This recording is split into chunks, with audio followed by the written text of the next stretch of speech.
पवन सिंह की फिल्म सूर्यवंशम का आज 12वां दिन है और भोजपुरी बॉक्स ऑफिस में इस फिल्म ने तहलका मचा के रख दिया है।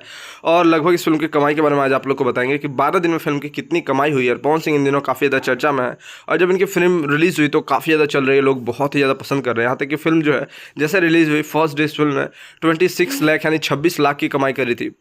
उसके बाद पवन सिंह का जो फिल्म काफ़ी ज़्यादा चर्चा में आ गया। बहुत सारा जो है इस फिल्म का छोटा छोटा क्लिप जो है वो सोशल मीडिया पे वायरल हुआ और पवन सिंह के फैंस जो है वो मूवी को देखने के लिए पहुंचे, थिएटर में पहुंचे और काफ़ी धमाल और ज़बरदस्त तरीके से शोर मचाया क्योंकि फिल्म काफ़ी लाजवाब था। फिल्म के गाने काफ़ी लाजवाब थे और फिल्म ने फर्स्ट डे ही 26 लाख की कलेक्शन कर ली थी। सेकेंड डे जो इस फिल्म की जो कलेक्शन रही वो लगभग 35 लाख यानी 35 लाख के आसपास रही और साथ में तीसरे दिन फिल्म की जो कलेक्शन रही वो 40 लाख के आसपास रही और चौथे दिन वो जो कमाई थी वो डबल हो गई, वो 80 लाख के आसपास पहुँच गई। उसके बाद फिल्म की जो अर्निंग होने लगी यानी कमाई जो होने लगी बॉक्स ऑफिस में करोड़ों में होने लगी।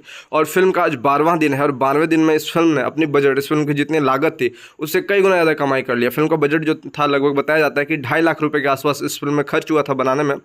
और इस फिल्म में पवन सिंह को कास्ट किया गया और भोजपुरी के सबसे महंगे जो एक्टर हैं, हीरो हैं, वो पवन सिंह हैं। सबसे ज़्यादा फीस लेते हैं पवन सिंह। उसके बाद आस्था सिंह को इसमें एज अ हीरोइन चुना गया था और बहुत सारे थिएटरों में इस फिल्म को रिलीज़ किया गया। बहुत सारे थिएटर इस फिल्म को मिले हैं दूसरे सप्ताह में, क्योंकि पहले सप्ताह में तो सब फिल्म को थिएटर मिलता है, लेकिन सबसे बड़ी बात होती है कि दूसरे सप्ताह में भी जो है वो थिएटर्स मिलना, क्योंकि दूसरे सप्ताह में फिल्म का क्रेज़ कम हो जाता है। लेकिन इस फिल्म के साथ उल्टा हुआ, सेकेंड वीक में जो है फिल्म का जो क्रेज़ है वो बढ़ गया। चलिए बात करते हैं कि 12 दिन में फिल्म ने कितनी कमाई है। 12 दिन में फिल्म की लगभग जो कमाई हुई है वो 6 करोड़ 57 लाख रुपए हुई है। यानी लगभग इस फिल्म ने 12 दिन में 6 करोड़ 57 लाख रुपए जो है वो कमाई कर ली। यानी आप लोग सोच सकते हैं फिल्म की जो लागत थी, कहाँ फिल्म की जो लागत है लगभग 2.5 करोड़ रुपए बजट है और मात्र 12 दिन में ही फिल्म की जो कमाई है वो 6 करोड़ 57 लाख के आसपास हो गई। और फिल्म अभी भी चल रही है थिएटर में, अभी बंद नहीं हुई, अभी भी चल रही है और फिल्म जो है दूसरा सप्ताह कंप्लीट करेगी। दूसरा सप्ताह के बाद जो है वो तीसरा सप्ताह भी चलेगा और थिएटरों में चल रहा है। थिएटर में फिल्म को लोग बहुत ज़्यादा पसंद कर रहे हैं और इसके बाद फिर से पवन सिंह का दूसरा फिल्म जो है वो रिलीज़ किया जाएगा।